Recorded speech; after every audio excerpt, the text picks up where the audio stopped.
Hi everybody. Today I will make a video about my new project, and that's gonna be Nintendo 64.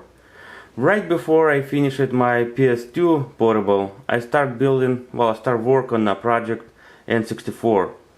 And pretty much that's my first motherboard which I trimmed. I mean, if you look at the original one and this one, it's a little bit smaller. It's a few centimeters. I mean, 1 centimeter in each side I cut it. Trim it a little bit corners, and I tried to make a fanless system, pretty much without fan. I mean, I built it my own cooling fan, cooling sink, lower it the lowest as possible because I need that room. And you see, I even have to drill it out holes on those capacitors, which the longer one. And pretty much everything was going fine until I screwed up on expansion port pack. I'm sorry, not port. I did remove it connector and tried on a little bit longer wires. That case I can flat it to make sure it's gonna be low profile.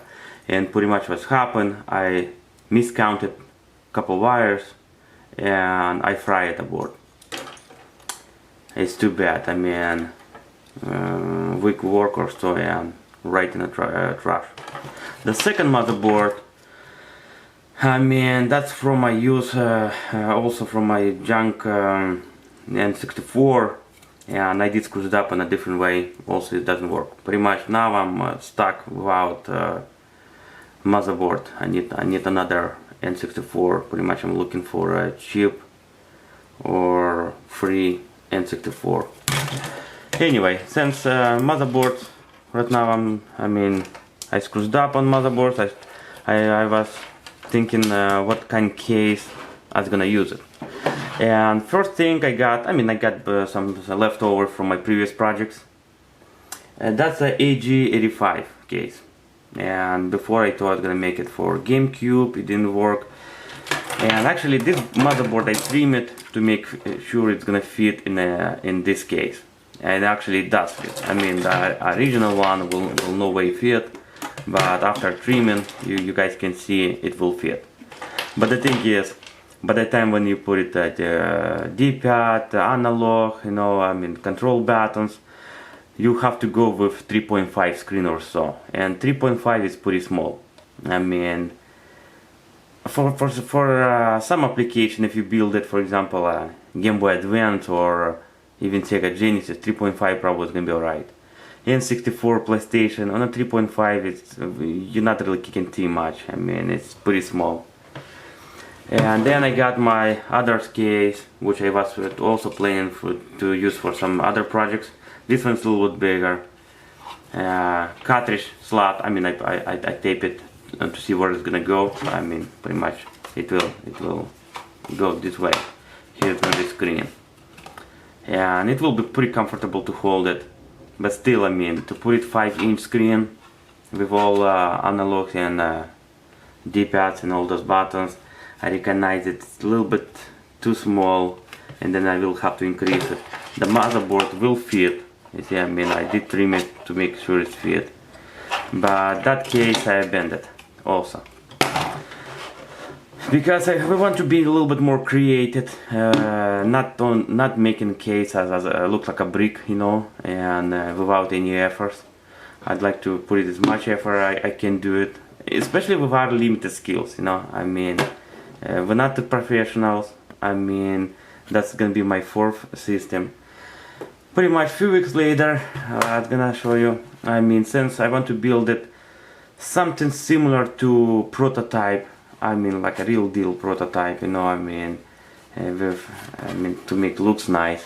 And pretty much when I start working on that case, I decided, well, I'd like to keep it a Nintendo N64 cartridge cartridge slot with door to make sure it looks nice, on my case. And pretty much I have to go with different cases. And those two that didn't work.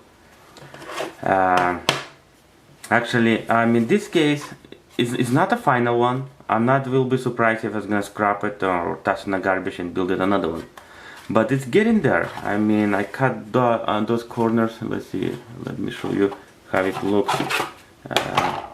That case you can see it's 1.5 inch thickness. I mean the highest one. First thing, I mean that 5-inch screen frame, it was sticking out. Now I lower it down to make sure. If you look at it's all, I mean it's a little bit in an angle with cartridge slot. Its cartridge slot is a little bit raised up.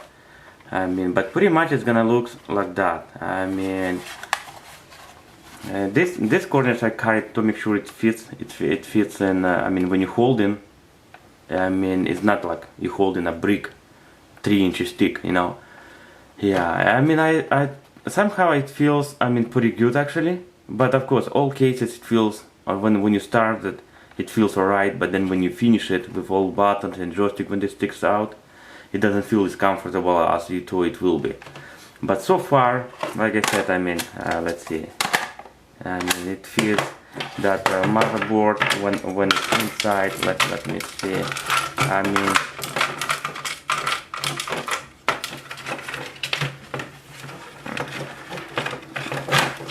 yeah.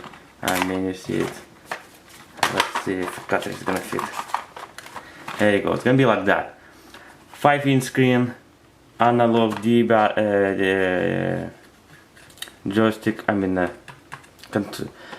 control buttons. Here's gonna be somewhere so shoulders. Also, the cartridge. I mean, I built it. The cartridge slot, I put it up front instead on the back. On the back, it will be probably pretty cool because it can work as a stand. You know, and up front, I thought. I mean, in my vision, I thought, well, it will be pretty cool too. First of all, on a sunny day, most likely it will provide, I mean, I have to try it when it's finished. It's gonna provide it like a sun shader. Pretty much it's gonna prevent sunlight going. I mean, it's gonna increase, probably it's gonna increase more visibility on a screen if you play in the outside. But like I said, we're gonna see how it's gonna look. Yeah, and so far it's gonna be like that. Like I said, well, it's my new project. I thought it's not even close to done, and but so far it's gonna look like that. And let's see what's gonna be on the part 2. Yeah, and in that case you guys can see my progress, how it's going. But well, I just gonna show you the little progress, what I done so far, and I hope you guys like my video. If you guys have any idea, concerns, leave it comments. Don't leave it nasty comments, because those one is gonna remove it, and we go from there. Thank you so much and have a great day. Bye.